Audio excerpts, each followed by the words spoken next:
Ma chère collègue, la parole est à monsieur Philippe Bigier.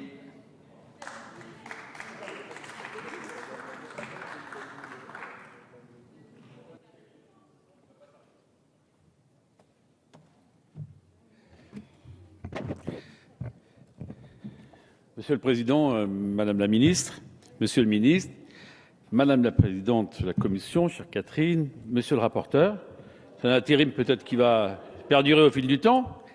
Mes chers collègues, si on s'interroge une seconde sur les raisons pour lesquelles nous sommes là en dernière lecture, pardonnez-moi, on a le droit d'être de temps en temps sympathique avec des collègues. Eh bien, pourquoi? C'est très simple. Ce soir, avec ce projet de loi de financement rectificatif de la sécurité sociale, il s'agit de la mise en place de ce pacte de responsabilité et de solidarité. D'ailleurs, si on regardait le nombre de fois où ces mots ont été prononcés depuis quelques mois, je pense qu'on battrait certainement des records. Et c'est vrai que d'ailleurs, la mise en place de ce pacte signe un revirement à 180 degrés de la politique gouvernementale, avec ces deux péchés originels, monsieur le secrétaire d'État, que vous connaissez parfaitement, la fin de la défiscalisation des heures supplémentaires et les 500 € par mois. J'ai entendu 200 € tout à l'heure. Là, c'est 500 € par mois que vous avez enlevé dans les poches de 9 millions de Français. Et puis, naturellement, la fin de cette TVA compétitivité de 13 milliards qu'on avait mis en place. Évidemment, comme nous l'avions fait, il fallait bien sûr ne pas la mettre en place. Alors, revirement complet. Et aujourd'hui, vous le savez tous, la croissance est atone. La trajectoire, monsieur le ministre, de la diminution des déficits publics, elle n'est pas respectée. La preuve en est, c'est que tout à l'heure, on était dans un projet de loi de finances rectificatif. La confiance. Vous n'allez pas me dire que cette confiance, vous l'avez. Il suffit de voir combien de Français ont encore confiance dans l'action du président de la République. Mais plus grave, c'est que la colère s'est emparée de nos concitoyens. Et alors on a espéré, je vous le dis, on a espéré que ce pacte de solidarité, ce pacte de responsabilité, annoncé par François Hollande, eh bien, ce serait une nouvelle page qu'on allait ouvrir. Oui, on a espéré que sa seule priorité, que la priorité absolue, c'était de lutter contre le chômage. Moi, je n'oublie pas les promesses qui ont été faites. Voilà, chaque jour, je vois le chômage diminuer.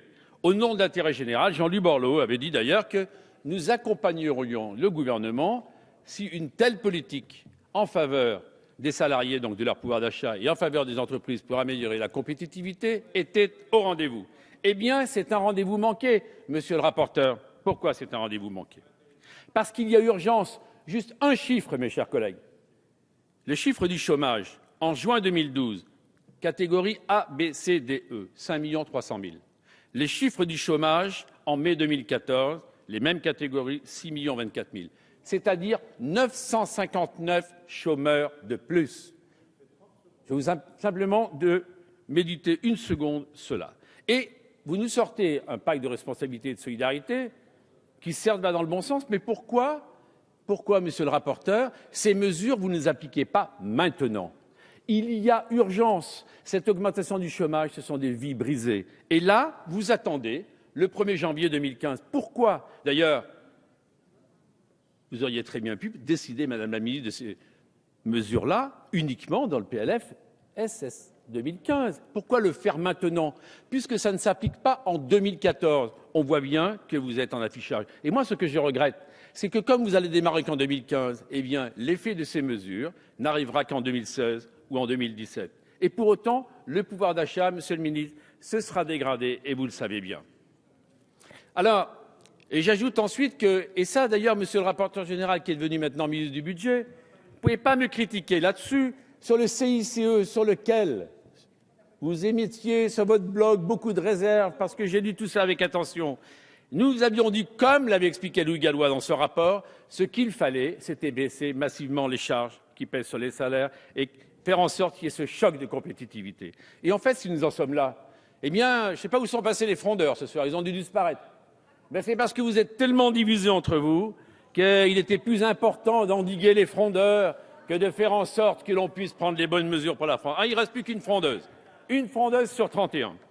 Alors, mes chers collègues, le drame, c'est que ces réformes de structure, la réforme sur les collectivités territoriales, sur laquelle on verra bien que les effets financiers ne seront au rendez-vous qu'en 2017, La réforme des retraites, monsieur le rapporteur, je n'ai pas oublié, vous avez souhaité la décaler et vous avez donc laissé plusieurs milliards.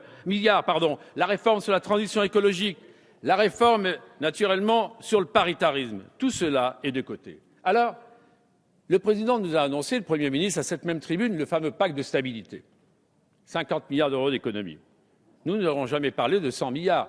Nous vous disons simplement, monsieur le ministre, faites déjà 50 milliards. Et permettez-moi d'exprimer les plus grands doutes quand le premier président de la Cour des comptes lui-même exprime dans un avis qu'il y aura 20 ou 25 milliards. Et là, vous faites porter pratiquement la moitié de l'effort aux collectivités territoriales. Vous avez oublié les propos qui étaient tenus sur ces bancs lorsqu'à l'époque on essayait de demander aux collectivités territoriales de faire un effort et vous disiez vous muselez les collectivités territoriales. Là, ce sont elles qui vont faire l'effort maximum. Et pas qu'elles. Monsieur le rapporteur, sur les retraites, c'est un sujet qui vous tient à cœur. À l'issue d'un débat très animé dans votre majorité, même les petites retraites, vous le savez, verront leur revalorisation décalée de 18 mois. Alors, les Français n'oublieront pas la phrase de François Hollande que j'ai retrouvée du 22 janvier 2012. Au Bourget. C'est vrai qu'au Bourget, il a parlé de beaucoup de choses. La mauvaise finance, la bonne finance, parce qu'on ne sait plus, les choses évoluent. Et il disait « J'ai entendu la plainte des retraités qui craignent après les avoir conquis leurs droits de les perdre. » Eh bien, sur les petites retraites, ils sont en train de perdre leurs droits. Et ça, la gauche portera durablement ses stigmates. Madame la ministre, sur l'article 10, vous projetez de diminuer de 160 millions d'euros la participation de l'assurance maladie au financement du fonds de modernisation des établissements de santé publique et privés pour 2014. Derrière tout cela, derrière ces économies, c'est l'amélioration de la performance hospitalière, des conditions de travail des personnels et évidemment des opérations d'investissement qui seront concernées. Ces économies ne préfigurent pas à mes yeux une modernisation des établissements de santé qui sont pourtant le premier point d'entrée d'une organisation du système de soins. Et je crois qu'il aurait été plus urgent, plus pertinent d'aller plus loin dans le développement de la chirurgie ambulatoire, à laquelle je crois beaucoup, et d'engager une réforme en profondeur de la protection sociale et de la santé, mais les réformes structurelles, vous les laissez toujours de côté. Alors, au final, vous prévoyez 41 milliards d'euros, ce sont vos mots et vos chiffres, de baisse des charges, sans que les économies budgétaires, d'ailleurs, soient parfaitement détaillées. Le ministre du Budget me faisait un petit signe tout à l'heure de la main me disant où est l'argent.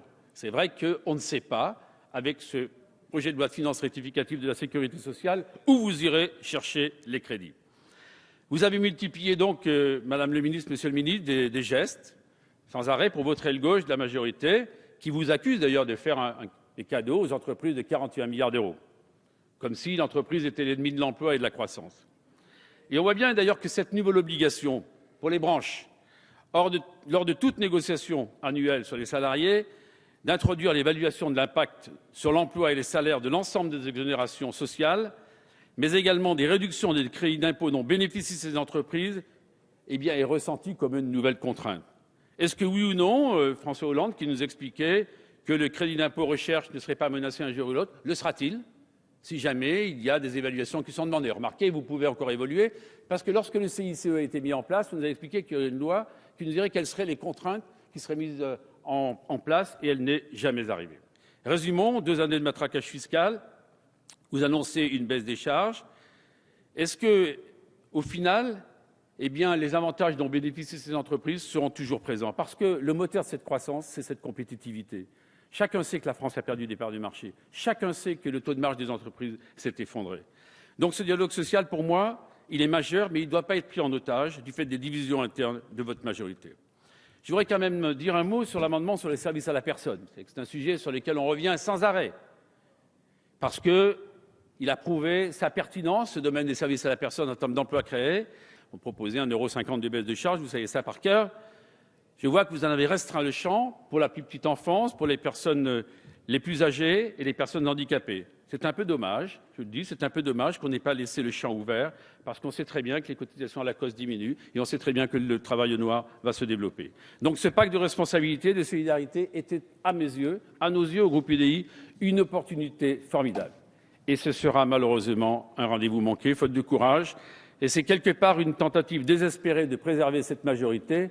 Et nous verrons bien d'ailleurs à l'occasion du PLF 2015 comment les choses vont se passer. Donc, vous l'avez compris, Madame le ministre, Monsieur le ministre, nous opposons donc à ce texte résolument, sans ignorer des avancées timides je souligne quand même la conversion d'une partie de votre majorité vers l'entreprise, car sans entreprise, il n'y aura pas d'emploi. Merci, mon cher collègue.